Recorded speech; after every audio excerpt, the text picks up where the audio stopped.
नमस्कार, मैं हूं एस्ट्रो वास्तु एक्सपर्ट सावी सिंह और आज हम आपके लिए लेकर आ गए हैं मिथुन राशि यानी कि जेमिनाई का राशिफल। सितंबर का महीना कैसा रहने वाला है मिथुन राशि के जातकों के लिए, किस तरीके के उतार चढ़ाव आपको प्लैनेट के ट्रांजिट्स की वजह से देखने को मिल सकते हैं अपनी राशि अनुसार। तो हर चीज़ की इन डिटेल आज की वीडियो में हम चर्चा करने वाले हैं, चाहे वो आपकी लव लाइफ हो, आपकी प्रोफेशनल लाइफ हो, आपके फाइनेंसेस हो या फिर आपका स्वास्थ्य हो। उससे पहले ये समझ लेना चाहिए कि राशिफल जो होता है वो एक तरीके से आपको अवेयर करने का प्रयास है कि आने वाले समय में जो चैलेंजेस आपको फेस करने पड़ सकते हैं उनसे ओवरकम करने के लिए किस तरीके का माइंडसेट आपको शुरू से ही मेंटेन करना चाहिए, कहाँ पे थोड़ा सा कॉम्प्रोमाइज़ करने का आपको प्रयास करना चाहिए, चाहे वो आपकी पर्सनल लाइफ हो या प्रोफेशनल लाइफ हो, ताकि वहाँ पे किसी भी प्रकार की दिक्कतों का सामना आपको ना करना पड़े। और एंड में आपको कुछ रेमेडीज़ भी हम बताएंगे जिनसे आपके लिए ये जो महीना है वो थोड़ा सा और ज़्यादा बेहतर और ज़्यादा आसान जो है वो हो जाए। तो शुरू करते हैं हम। आज के लिए हम बात कर रहे हैं जेमिनाई यानी कि मिथुन राशि की, कि आपके लिए ये जो समय है वो किस प्रकार का रहने वाला है। तो गोचर के अनुसार अगर हम बात करते हैं तो मिथुन राशि के लिए आपका जो स्वामी ग्रह बनते हैं राशि के, वो बुध माने गए हैं और आपकी कुंडली के तीसरे भाव में बुध जो है वो प्लेस्ड है। तीसरा भाव पराक्रम का भाव होता है, हार्डवर्क का भाव होता है, लेकिन इसी के साथ साथ आपकी खुद की स्वयं राशि की अगर हम बात करते हैं तो उसमें प्लेस्ड है मंगल, जो कि नेचर से ही एक अग्रेसिव और एक अग्नि तत्व प्लैनेट जो है वो कंसिडर किया जाता है। इसी वजह से सबसे पहले तो हमें ये समझना चाहिए कि आपके लिए सितंबर के महीने में, क्योंकि लग्न में ही एक अग्रेसिव और एक अग्नि तत्व प्लैनेट मंगल स्थित है, तो इसी वजह से इस समय के दौरान थोड़ा सा क्रोध जो है वो आपका बढ़ सकता है, गुस्सा आसानी से आ सकता है इस दौरान।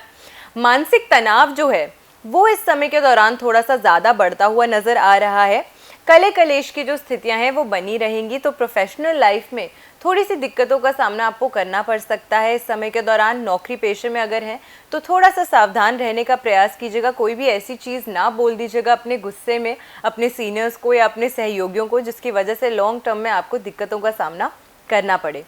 दूसरी चीज़ यह है कि आपके ऊपर शनि ग्रह का भी प्रभाव रहने वाला है, तो कुछ काम आपके बनेंगे तो ज़रूर, लेकिन क्योंकि शनि भी अभी गोचर में रेट्रो चल रहे हैं तो बड़े ही धीरे धीरे आपके जो काम है वो बनेंगे। और इसी चक्कर में कहीं आपकी एजिटेशन या आपकी अग्रेशन की वजह से आप कोई ऐसी चीज़ ना कर दें या कोई ऐसी चीज़ ना बोल दे सामने वाले व्यक्ति को कि कहीं वो बनते बनते काम भी जो है वो बिगड़ने शुरू हो जाए। तो इस चीज़ का आपको थोड़ा सा ध्यान रखने का प्रयास करना चाहिए। स्पेसिफिकली अगर हम आपकी प्रोफेशनल लाइफ की जो बात करते हैं तो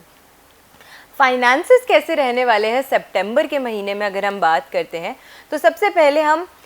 क्योंकि मनी की जब हम बात करते हैं तो हम आपकी कुंडली के सेकंड हाउस को, द्वितीय भाव को देखते हैं और इसी के साथ एकादश भाव को देखते हैं, 11th हाउस को देखते हैं। तो आपकी कुंडली के हिसाब से सेकंड हाउस जो है आपकी राशि के हिसाब से वहाँ के जो स्वामी हैं वो चंद्रमा बनते हैं। और अगर हम आपके मटीरियलिस्टिक गेन्स की बात करते हैं, आपके एकादश भाव की बात करते हैं, तो वहाँ से थोड़ा सा लाभ आपको इस समय के दौरान मिल सकता है। मेहनत करेंगे अगर आप तो कोई ना कोई फ्रूटफुल गेन जो है वो इस समय के दौरान आपको मिल सकता है। एकादश भाव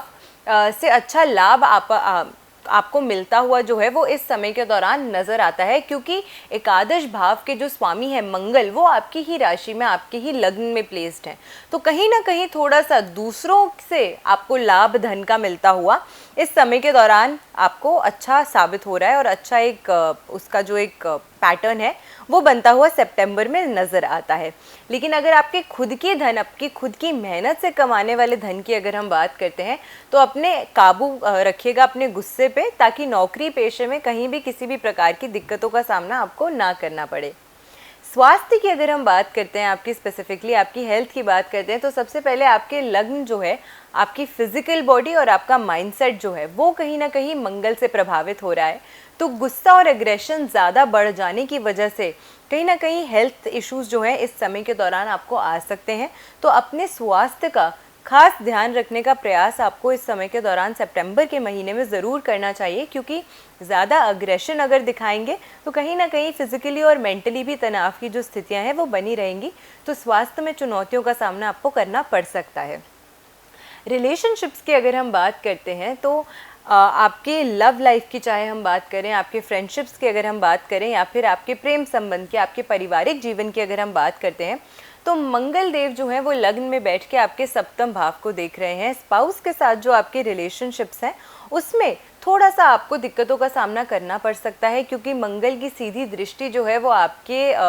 सप्तम भाव पे पड़ रही है। तो पारिवारिक जीवन के बीच में थोड़ा सा कले कलेश की जो स्थितियां हैं वो बढ़ सकती हैं। थोड़े से हो सकता है कि वैचारिक मतभेद जो हैं इस समय के दौरान उसका सामना आपको करना पड़ सके। आपकी सोच में और आपके स्पाउस की सोच में थोड़ा सा एक क्लैश जो है वो आ सकता है, बट इसे ईगो क्लैश ना समझ के अगर आप आराम से बैठ के बात करेंगे, कम्युनिकेट करने का प्रयास करेंगे, तो रिश्तों में प्यार और मिठास जो है वो बरकरार रहेगी। वक्री शनि जो है वो भी आपके प्रेम जीवन पे कहीं ना कहीं प्रभाव इस समय के दौरान डाल रहे हैं, तो वो भी आपकी लव लाइफ में किसी न किसी प्रकार की चुनौतियां जो है वो आपके लिए खड़े कर सकती है। ऑल ओवर अगर अपने एग्रेशन पे और अपने थोड़े से माइंडसेट पे इस समय के दौरान आप नियंत्रण रखते हैं, तो हर एरिया में, हर एस्पेक्ट में अपनी लाइफ में आपको बेहतर परिणाम जो हैं वो सितंबर के महीने में दिख सकते हैं। लेकिन अगर अपने अग्रेशन को बेकाबू होने देंगे, अगर अपने एंगर को आप कंट्रोल नहीं करेंगे, तो उससे फिर आपके स्वास्थ्य की भी हानि होगी और साथ के साथ आपके संबंधों में भी खटास जो है वो इस समय के दौरान जो है वो बढ़ सकती है। सुख भाव में भी अगर हम बात करते हैं, आपकी कुंडली के हिसाब से जो 4th हाउस माना गया है, जो सुख का भाव माना गया है, हैप्पीनेस का भाव माना गया है, वहाँ पे शुक्र की नीच की स्थिति भी बहुत ज़्यादा फेवरेबल नहीं है। उसमें भी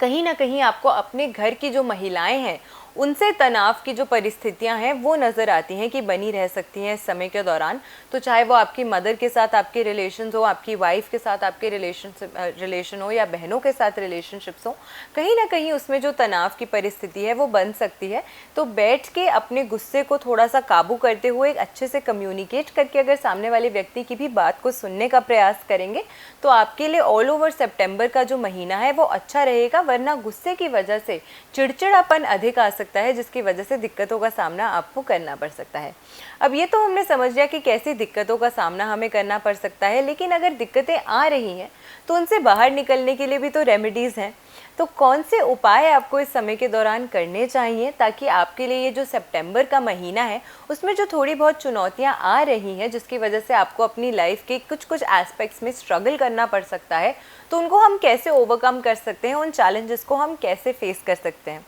सबसे पहले शुभ अंक की अगर हम बात करते हैं, तो 9 अंक जो है उसको आपको यूटिलाइज करने का प्रयास करना चाहिए अपनी लाइफ में सितंबर के महीने में। 9 अंक को एक वाइट पीस ऑफ पेपर पे अगर रेड पेन से आप लिखते हैं, या फिर लाल रोली से अगर आप लिखते हैं इसको सिंदूर से, और इस पेपर को अपने पास रखते हैं हमेशा अपने वॉलेट में, अपने बैग में, तो इसकी एनर्जीज जो है वो आपके लिए काफ़ी अच्छा कार्य जो है वो करती हुई नज़र आ सकती हैं।